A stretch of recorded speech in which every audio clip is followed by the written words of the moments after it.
Mi madre, con 52 años, siempre ha sido una mujer con un carácter fuerte, y desde que tengo memoria, su manera de discutir ha sido directa, feroz, como si las palabras fuesen cuchillos. No tenía paciencia para nada, y cuando se enfadaba, su voz se elevaba tanto que parecía que todo el mundo debía escucharla. Es un rasgo que, de alguna manera, me fue transmitido. Yo también soy una persona que no se queda callada cuando las cosas no me parecen bien, quizás porque siempre la vi reaccionar de esa manera. Y aunque hemos tenido nuestros momentos de paz, hay algo dentro de mí que me sigue atrapando en el ciclo de frustración que genera su actitud. La relación entre ella y yo mejoró una vez que dejé la primaria, y desde entonces parecíamos ser capaces de llevarnos mejor. Sin embargo, las tensiones surgieron de nuevo con el tiempo. La primera vez que empecé a darme cuenta de que las cosas no estaban bien entre nosotros fue cuando ella se negó a reconocer algo que había marcado gran parte de mi niñez. Mi padre, a pesar de ser un hombre cariñoso en ciertos momentos, era también agresivo, especialmente cuando bebía. Yo era solo una niña, y siempre pensé que mi madre sabría ver lo que yo veía, pero ella, simplemente, no lo aceptaba. Según ella, yo era la única que había percibido eso de la forma en que lo hacía. Siempre lo defendió, sin importar lo evidente que era que su comportamiento no era normal. Mi padre nunca estuvo libre de problemas. Además de su agresividad, su dependencia al alcohol lo hacía aún más difícil de tratar. Pero lo que más me dolió de todo esto fue cómo mi madre, a pesar de ser testigo de lo que ocurría, seguía con esa actitud pasiva-agresiva de defender lo indefendible.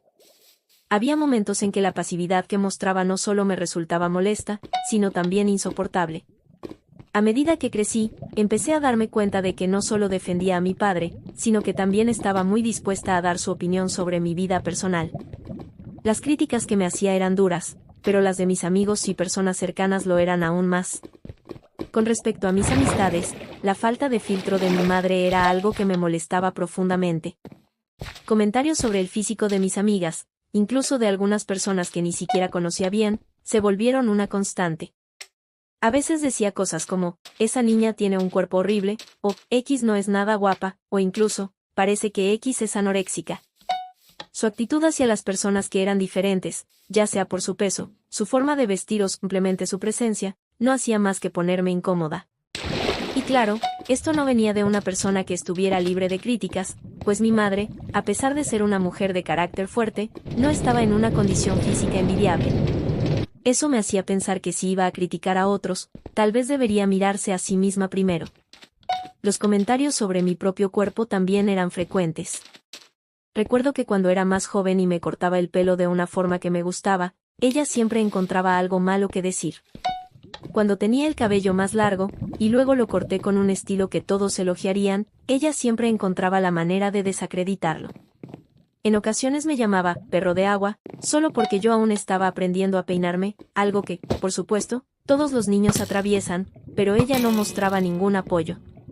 En su lugar, solo estaba lista para ridiculizarme y ponerme en una posición donde no podía ganar. Hoy en día, mi estilo es más afro, y me lo corto redondeado para que quede más simétrico. Ella, en su última crítica, me dijo que parecía un bonsái, como si eso tuviera algún significado más allá de un intento de crítica cruel. El tema del alcohol de mi padre era otro asunto que siempre se dejaba de lado en las conversaciones. Mi madre se quejaba constantemente del consumo de alcohol de mi padre, pero nunca parecía dispuesta a hacer algo al respecto. Mi padre siempre fue un hombre que bebía, y cuando estaba borracho, no podía esperar mucho de él. Aunque ella se quejaba de que bebiera, su actitud nunca cambió. Yo ya sabía que nada iba a cambiar en esa dinámica. Cada vez que mi padre volvía de su jornada en el bar, lo primero que se encontraba era a mi madre dándole un sermón sobre lo que hacía mal, como si él fuera a escuchar algo nuevo. A veces, ni siquiera quería entrar a la casa, porque sabía que la tormenta estaba esperando por él. Lo peor de todo, sin embargo, es cómo se desquitaba conmigo cuando ellos discutían. Era como si mi madre nunca pudiera controlar sus emociones y, cuando mi padre le decía algo que no le gustaba, la ira la desbordaba. Yo, como hija, no era inmune a esos estallidos. En un mal día, mi madre podía tomar cualquier excusa para gritarme o lanzarme un reproche. Me ponía en una posición incómoda, como si yo fuera la culpable de todo lo que sucedía. Y eso es lo que menos entendía, ¿por qué debía ser yo el objetivo de su ira? ¿Por qué no podías simplemente ser una hija que estaba tratando de llevar su vida lo mejor posible? Este ciclo de gritos y peleas familiares, sumado a la presión de tener que mantener una fachada de normalidad, me estaba agotando. A veces, me encontraba deseando que las cosas cambiaran, y en ocasiones llegué a pensar en formas muy oscuras de liberarme de esa constante frustración. Mi mente me jugaba trucos, y, a pesar de que nunca llegué a llevar esas ideas a cabo, el simple hecho de pensar en ello me aterraba. Yo nunca quise que llegáramos a ese punto, pero las palabras y las actitudes de mi madre me estaban llevando al borde. Hoy, por ejemplo, después de una discusión entre ellos, mi madre vino a mí como si yo tuviera la culpa de todo lo que sucedía. La excusa era una tontería, algo que no había recogido del comedor. Cuando le pregunté por qué me estaba gritando, simplemente me contestó, porque a mí me da la gana.